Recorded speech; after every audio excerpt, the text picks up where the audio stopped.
Welcome to USA Global TV and Radio, where our mission is to provide education, entertainment, hope, and inspiration. USA Global TV and Radio connects you with experts and audiences all around the world every single day to help you succeed in business and to live a richer life.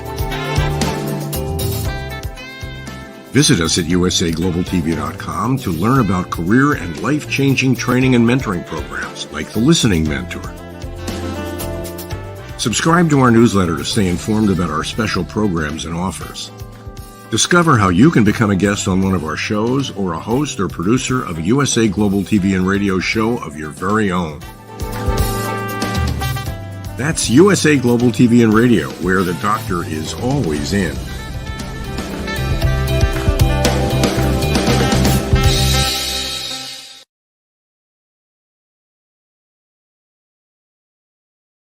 Hello, everyone, and welcome. Good morning, good afternoon, good evening, wherever you are in the world. We are super happy to have you here at USA Global TV and Radio. I'm Dr. JACALYN KERBECK, and our show today is Coexistence and Sustainability with Pet Psychic AMINAH. Our topic is what we can do today, you, me, all of us, to save the honeybees and ourselves. Let's get started with the show and welcome Pet Psychic AMINAH. Hello. Hello, hello. Hello, good to see you, and especially with this very important topic that we have touched on before, but we need to keep making people aware of what is the impact of hurting the honeybees and destroying them. But before we get into that, as always, we have new people joining us from across the world. You and I have been together for 120 plus. I don't even know how many episodes. Exactly. It's a good 2 years that you've been sharing your knowledge and expertise. So tell us about the work that you do, not just as a pet psychic, but as an advocate for coexistence and sustainability. Absolutely.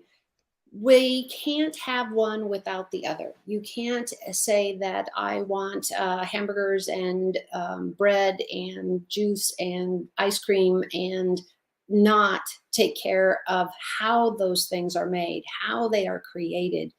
And what we are touching on today is the vital part of the entire wheel. You need the spokes, you need the screws, the bolts, and the tire, or whatever the parts are. The honeybee is a part of that in a grand scheme of things. The one thing I hope everybody takes, not only hundreds of other things we'll share, but honeybees, these are not wasps. We're not talking about yellow jackets. We're not talking about any of that. Just an everyday honeybee has no desire to sting you, has no desire to come after you. They will protect their hive. They will protect the queen. They will protect what they're working on. And if you get in that way, that is when the stingers come out. But remember, they die when they sting you.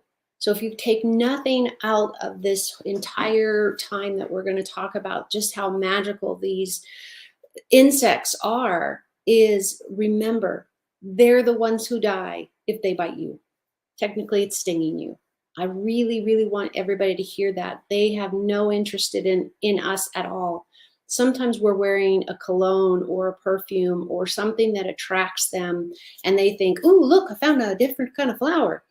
And you can make those changes in your lotion, in whatever's attracting them. I've had people come up and say, they just constantly follow me.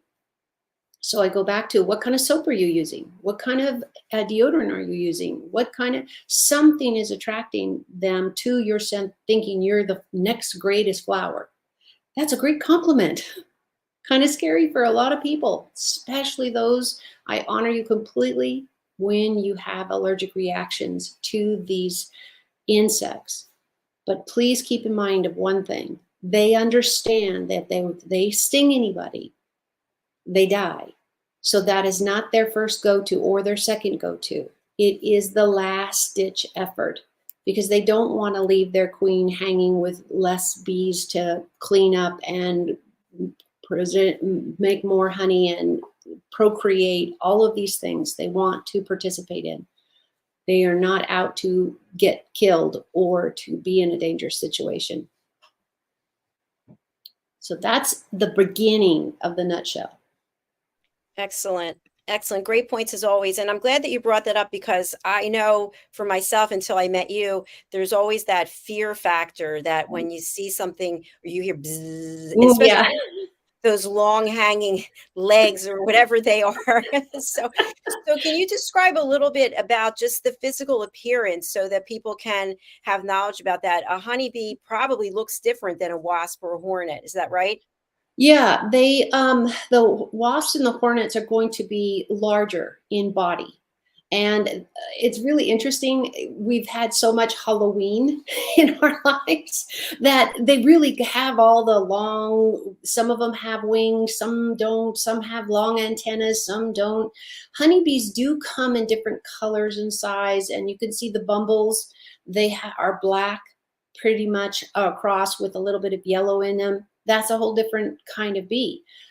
Am I saying that they don't matter? No, they all matter. They all have an integral part of cross-pollinating.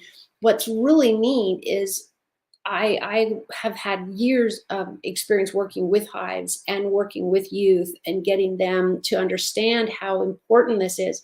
And it's really fun for me, fun for the kids to see all the pollen that's on their legs. Because how do we land? We land on our feet. They land on their legs. They land on their feet.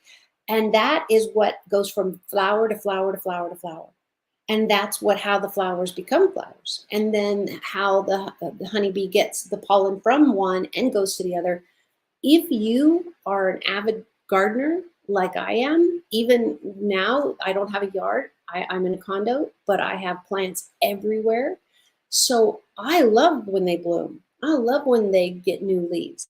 I can't do that without that honeybee, without the bees having the pollen attached to their legs. And then they cross-pollinate all the other plants. My neighbor's plants, nobody's picky. Everybody just goes for whichever one they can get to. If you have an allergy, let me tell you, if you can't breathe around plants, I had horrible allergies for years. And in that time, I got involved with a youth program, which I sponsored for kids to work with honeybees.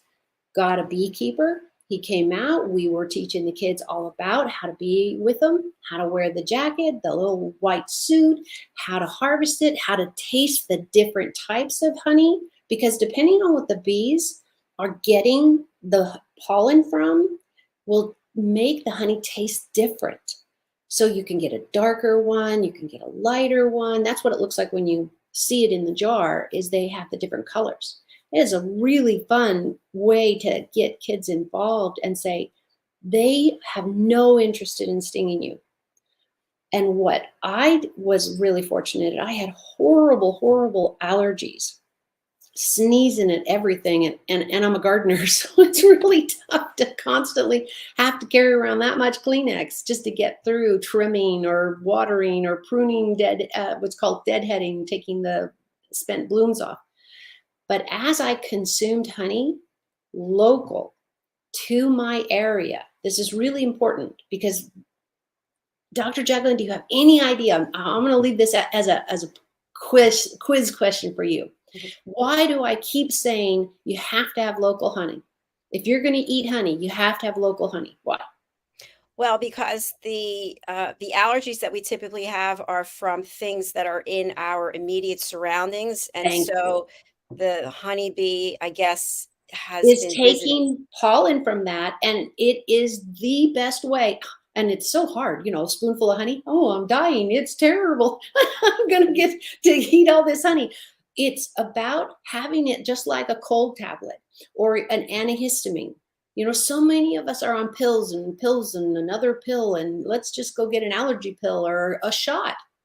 Some people have allergies that are horrible, and mine were like that. We're just horrible. I was literally, the drippy, constant running face, and I was publicly speaking then too. And I was like, yeah, this is not a good look. Excuse me, let me wipe my nose. Excuse me, let me wipe my nose. So what the honey does, now it's not like a pill. It is not like you take your Excedrin or your Tylenol and your headache in 15 minutes or whatever goes away. That's not how honey works. Honey is natural. Any kind of natural path that you follow typically takes time because it's natural. So it's going through your digestion, your body's looking at it, absorbing it, getting the pollen, getting a little at a time.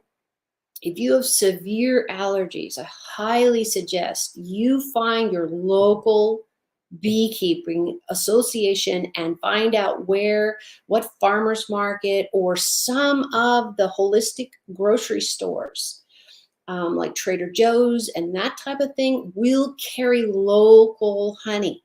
And that's what you're looking for. Something within a few miles, maybe the county, if you're in a pretty big place, you want to find local harvested honey. And literally all you need to do is get a little teaspoon, eventually maybe a tablespoon if you really, really like it, and eat it once a day. It's the same as taking a cold tablet or an allergy tablet or other medications. Or if you're like me, I'm anemic, so I have to take iron tablets every day because my body doesn't produce it. These are things that you can do naturally and support this industry, which is really, really always struggling. And that's because of all the pesticides we use. So we are trying to combat weeds, or we're trying to combat mosquitoes, or whatever's being sprayed in the grand scheme of the cities, and they're trying to keep the parks nice and spray Roundup or whatever those chemicals are. They're highly, highly life-threatening to the honeybee. So try very hard to support that. Plant blooming flowers. Even if you have, like I do, a porch, you could put a couple of flowers out there. Or you can put a water dish, just, like a bird bath. Bees need water too. They need a good, clean source of where they can go and get water. And when they know that they're safe there, and you're safe there, there's the relationship that grows. There's the understanding and saying, I'm going to stay over here, and you're going to go over there and enjoy the food and the water and all the things I provided. And if you're lucky enough to have plants and trees and flowers, they're going to just thrive, because the honeybee has all that pollen on their little legs, and they go from flower to flower. And guess how we get more flowers? Good soil, water, and a bee. Thank you for that. I'm also thinking that it might be an idea just to throw out there for people who are afraid of bees. Aren't there places where you can actually go where they are, I don't want to say they're beekeepers, right? And you could go and get an education about the different types of bees so that you don't have to be so afraid. Although I might be afraid to go there. Well, and that's why you need a buddy. I highly recommend it. I did it when my kids were young. And so that made it much easier because they had to go with me. They didn't have a choice. It's like, here we go. And they're like, what? But here, as grown adults, they understand bees. They don't have to love them. I'm not saying we all have to love everything. Some people don't like dogs. Some people don't like cats. That's okay. What I'm asking is for you to respect that all of these creatures and bugs have a reason to be here. The honeybee is more essential today than ever has been. And that's because we're really decimating the population of flowers and trees, blooming trees. And all of these places, their honeybee needs to pollinate, not only to create more flowers and more trees, but to also create the honey that we as consumers consume a lot of. So we want to keep the world healthy. And once again, if we don't change the way we're doing things with pesticides, with chemicals, then we're going to continue to watch our resources. And I want you to look at it this way, as a human being, if you want to continue having successful lives in whatever field you choose or however you choose to live, we've got to learn to coexist. We've just got to. because the other side is we all just die together quickly, because we'll starve to death. Without a honeybee, you won't have bread. Without a honeybee, you won't have some of the products in that's like sugar content. Without the honeybee, you won't have trees and shade, and the list goes on and on and on. So if I can at least convince you to not swat at them, then that's a start, because bravery is really difficult. If you have had a terrible experience of being stung by a bee and having an allergic reaction, it's life and death for some people. My recommendation is, of course, if you have any health issues, check with your doctors, check with your specialist. Think about taking a fingerful of honey first, and then see if your body adapts. And then try a small spoon, like a baby spoon, and then try a teaspoon and see if your body can, a little by little. So many people don't realize that many allergies can be, what do I want to say? Can be handled gently, and your body get a chance to say, oh, wait a minute, I'm no longer having horrible reaction to this, because you're giving it to me in microdose, a little bit at a time. So the body goes, oh, that was funny, but not enough to get a rash, not enough to get an upset stomach, not enough to whatever your body's reaction typically is. Can you do this with all allergies? No. But with hay fever, with anything that has to do with plants that you're allergic to, or that if you're like me, man, I was cold medicine and allergy medicine, and I had it all in my 20s. I literally carried pockets full of Kleenex, because I was just constantly running. My face was constantly running with allergies. And then I got involved with a beekeeper, and I learned so much. And I've now spent all of these, almost 20 years educating others and saying, you too can be better. You too can, have this horrible thing, quote unquote, having to have a teaspoon of honey every day. Now, I don't need that anymore. I don't have that regimen anymore. And it only took a few years for my body to go, oh, this is good stuff. This is really good stuff. Oh, this is good stuff. And now I'm able to garden pretty much Kleenex free and enjoy the plants. And I always talk to the bees, of course, when they fly by, and I wish them well. And I hope they come to see my flowers, because they make more flowers. So it's all positive when you can handle the fear. The fear's real, and I honor that. But hopefully I'm giving you some tips on to say, you can take control back of your life and not be afraid to go outside. I've seen some people that have life-threatening allergies, and they feel trapped in their own home or in a building and can't go out, or they're wearing tons of gear to protect themselves from these elements. Talk to your doctor, of course. Always check in with the medical community and see what they have to say. But I will tell you, if you can take even a pinky full of honey and try that and see if your body reacts. And if it does, then you wait 3 or 4 days or a week, and then you try a teeny tiny little bit, and you introduce it into your system a little at a time, where it's not death-defying, where you're not heading towards the ER. That's the science of it. Thank you, Amina. I think that everything you share really resonates with me. I told you I've learned so much from you. So I think this would also be helpful.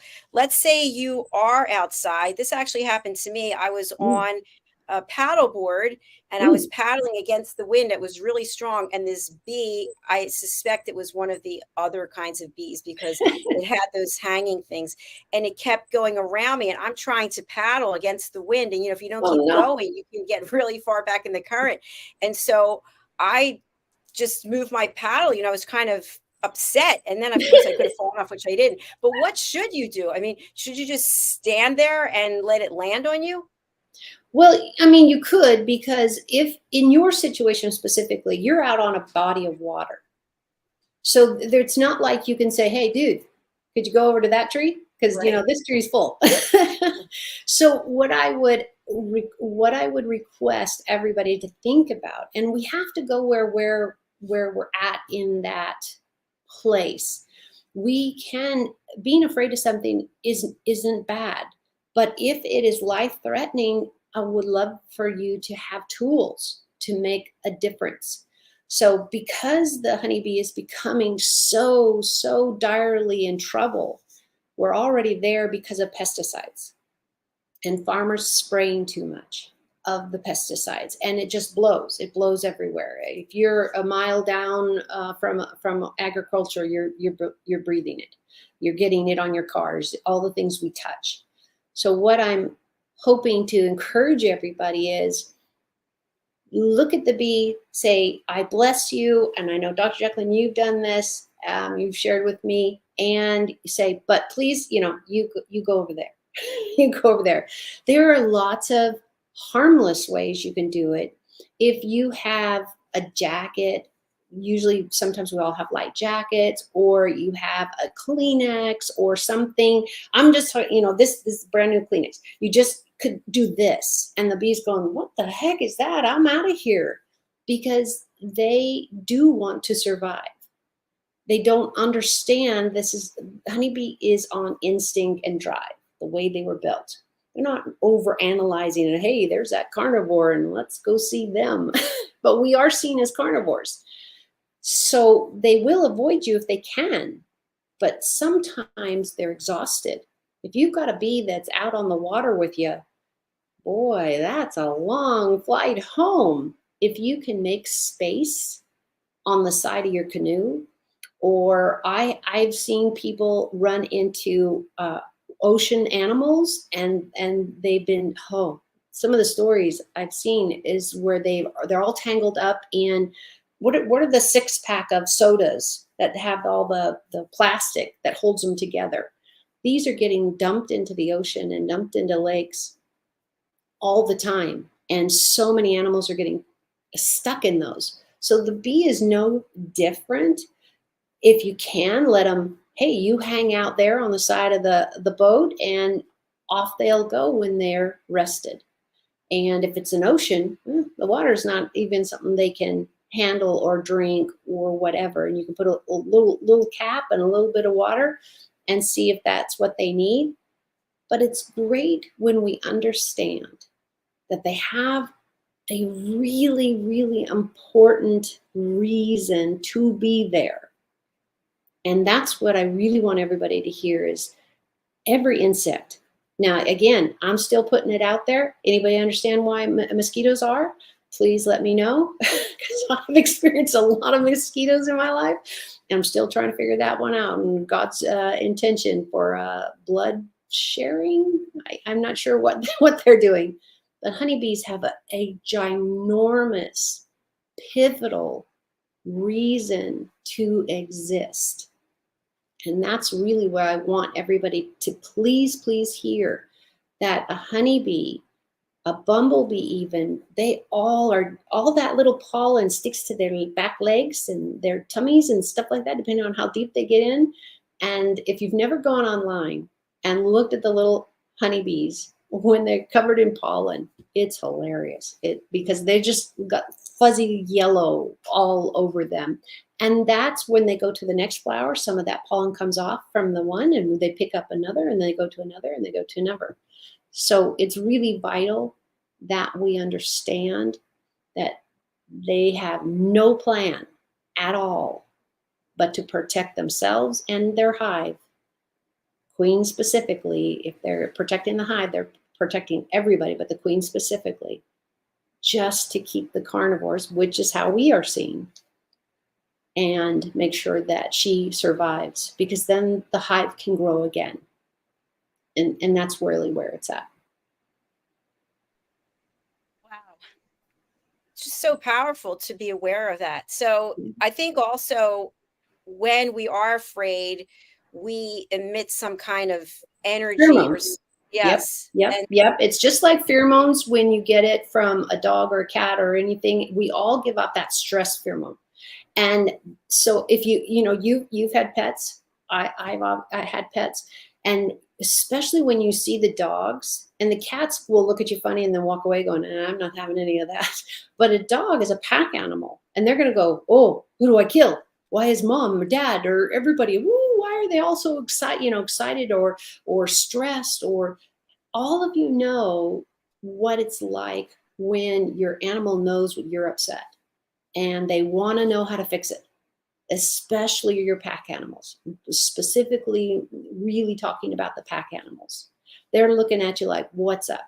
Now, we happen to have a cat that is so incredibly bonded to my daughter, and he goes everywhere she goes. If she's upstairs, she's upstairs. If he's downstairs, he's downstairs. If she would let him, he'd go out with her to the neighborhood. So honor that and understand what animal, insect, bug, whatever. When I was younger, I don't know that I always have wondered if I could talk to myself when I was, like 10 or below. I don't know if I understood that earthworms were so essential to processing the soil. So let's say a leaf falls on the ground and then some water and the rain and the dirt and the leaf gets covered in dirt and it starts to biodegrade. But the earthworm plays a vital role in the regeneration of the soil, which needs all that organic matter, which is leaves and other plant pieces. We are a giant circle. We are not a square. We're not an icon all by itself. Humanity has gotten away from understanding that, honestly, Dr. JACALYN, what I do will affect you. What I do when I walk out and decide to not pick up the trash that just blew out of my hand or I didn't see it, or I'm walking back home going, oh my God, I had that piece of trash and it blew away. It happens. But why can't you pick it up when it's not yours or it wasn't something you dropped? You can always wash your hands later. Just don't touch anything in between. But I need to care enough about others to think globally. But I want to first make it personal. That's why I really appreciate you, Dr. JACALYN, of giving me this platform and me being able to share widely, free, that we can do better. And there are just so many unique, wonderful ways that we can. absolutely. That's what we're here for. World-class education, hope, and inspiration. What about Exactly. bees on a global level? I recall reading something somewhere that there were bees from some other country that were coming here. So do you know anything about the migration of bees or even the longevity of bees? Most bees don't live over 30 days. It's that, Wow. it is that quick. It is that quick. It's a very short life. They do their thing, get the little pollen, go here, boop, gone, boop, gone. 99% of the bees that you're going to see as far as honeybees are going to be female. The men are out in the box, and they are not only creating the next generation. So there's always one queen, and when she is in the process of leaving, because they, depending on the species of bee, they are only living 30, 60. I don't remember a 90-day one, but it's very quick. And can you imagine all those little babies she had? I'd be exhausted too.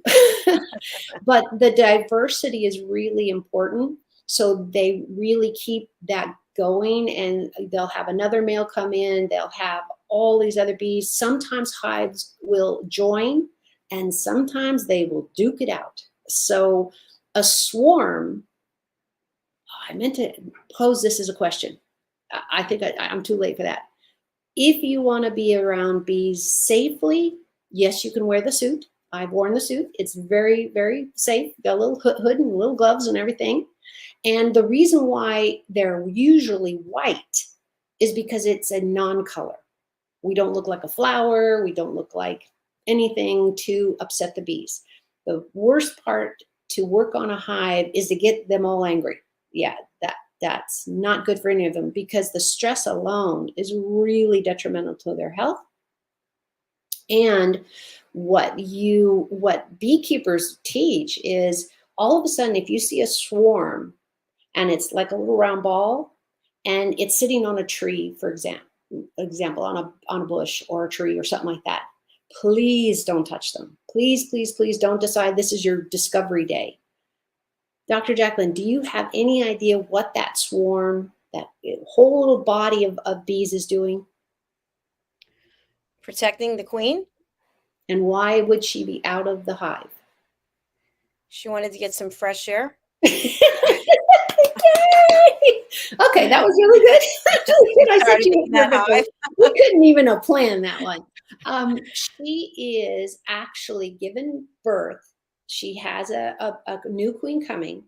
She will go and either die, or most of the time if they're covering her, they're already going to another location where they have already picked out, because there are bees that are, their whole job is to go out and find the next hive, go find the next location, because you want to constantly have that queen being refreshed. Can you imagine having to do billions of babies and they're ever getting a day off? So the queen will give birth, in a little cocoon of another queen. Well, you can't have two. So then she will leave, and she will either pass away right after she gets to the new place, because she'll already have had another queen, or they will import one in. It is a constant cycle. New queen, new hive, all the experienced bee people, they're all in there. So having raid, having comet, having any kind of pesticides around on your plants specifically, Roundup, great weed killer, also kills the honeybee. It kills their source of food, and if they ingest it, of course, it kills them. So my recommendation, please, is look into natural deterrents. Look into natural ways of protecting your kids or yourself or whatever. But when you're actually with the bees, I have actually done this, and I have actually been in a suit many, many, many times working with bees. But what you find is, when your energy is low, and I mean quiet, and you understand what you're doing, this is where you see people demonstrating with a bee walking around their hand or something like that, because they aren't giving off that I'm terrified. Because the bee's going to go, ooh, why are you terrified? Why are your energies so high up? So this is a hard place to be. I'm not saying it's not.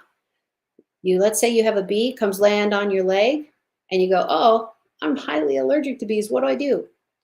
My ask is, start to think about how frightened she must be.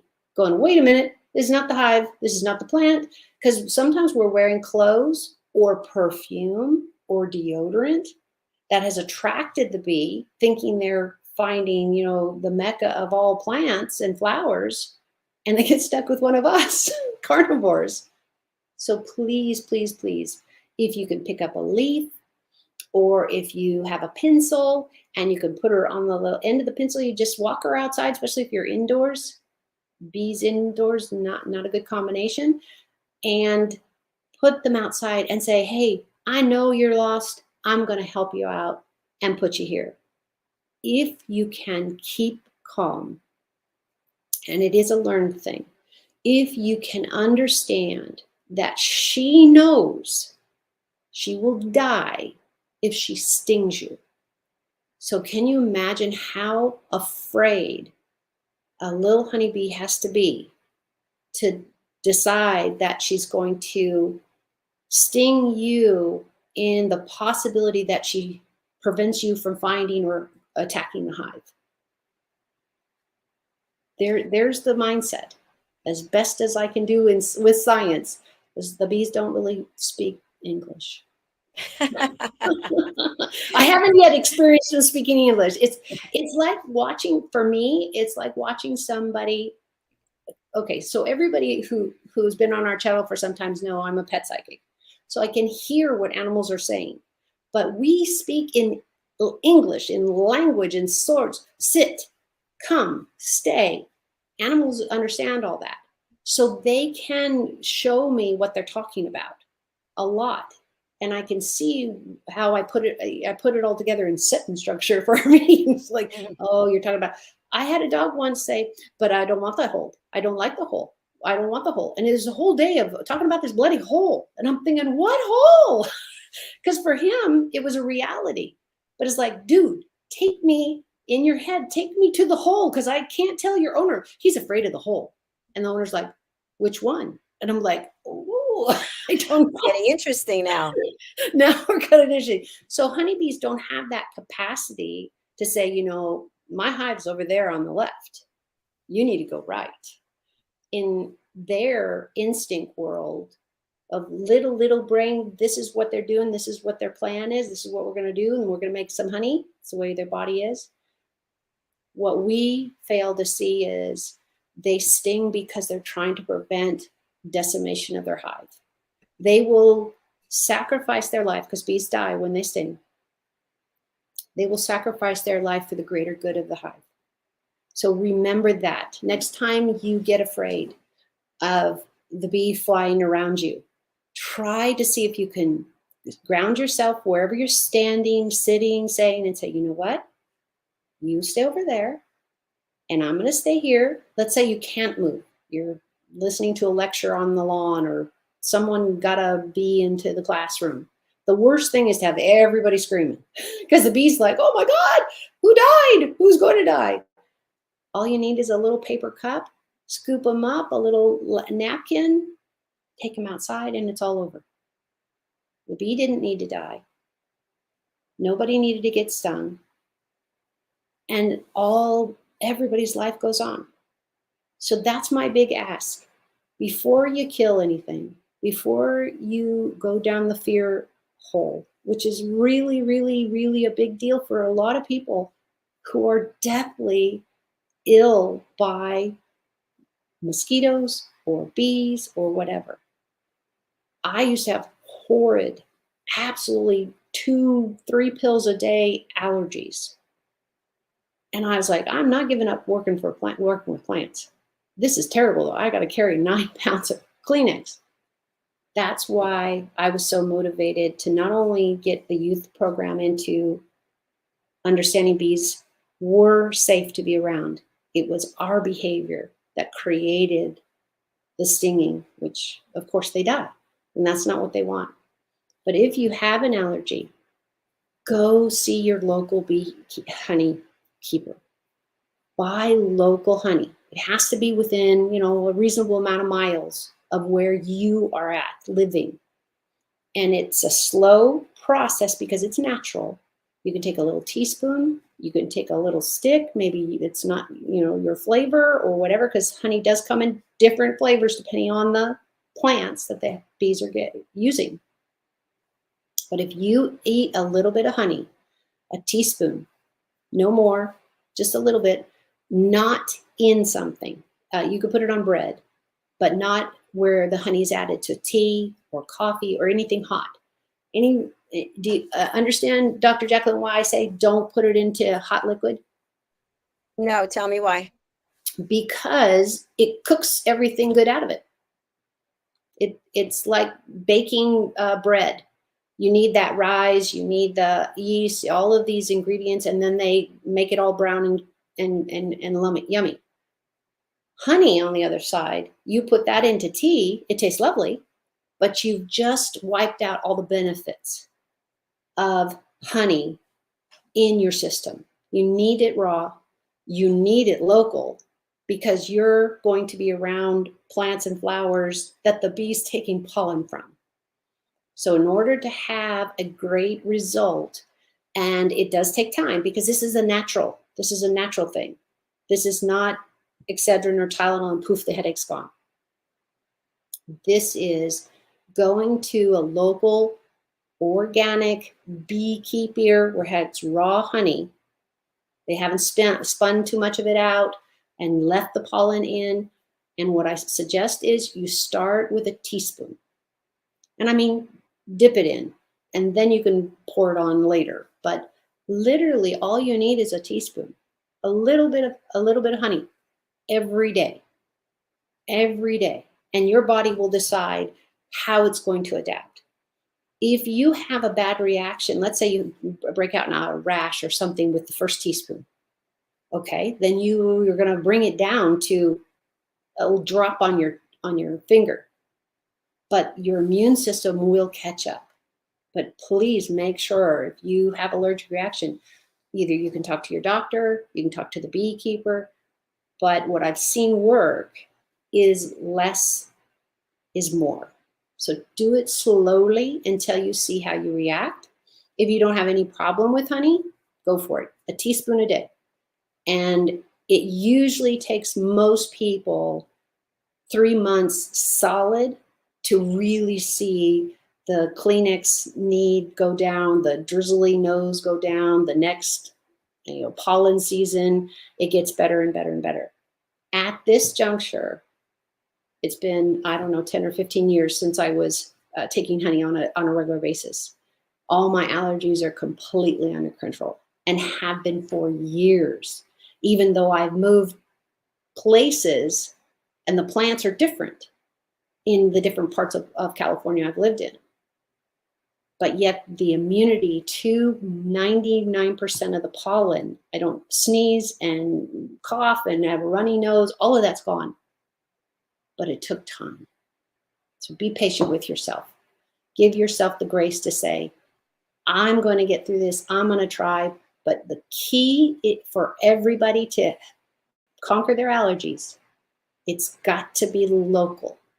If you live in a place where you can get your hands on local honey, and I'm not talking about at the regular grocery store, typically that honey, unless it says organic with pollen, then you need to go to a beekeeper because they are going to have not overspun it.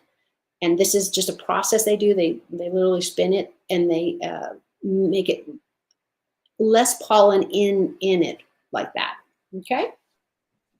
Fantastic. Thank you so much, Amina. That's a lot of great information. I learned so much from you today, as always. And we have to close out because we have another show, The Listening Mentor, right after this one. So we have your banner up, and how can people reach out to you, and who would you like to contact you?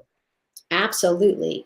Anything you want to know about who I am, what I've been doing, and all of these fabulous shows that we've been doing is bridgingworlds.us, bridgingworlds.us.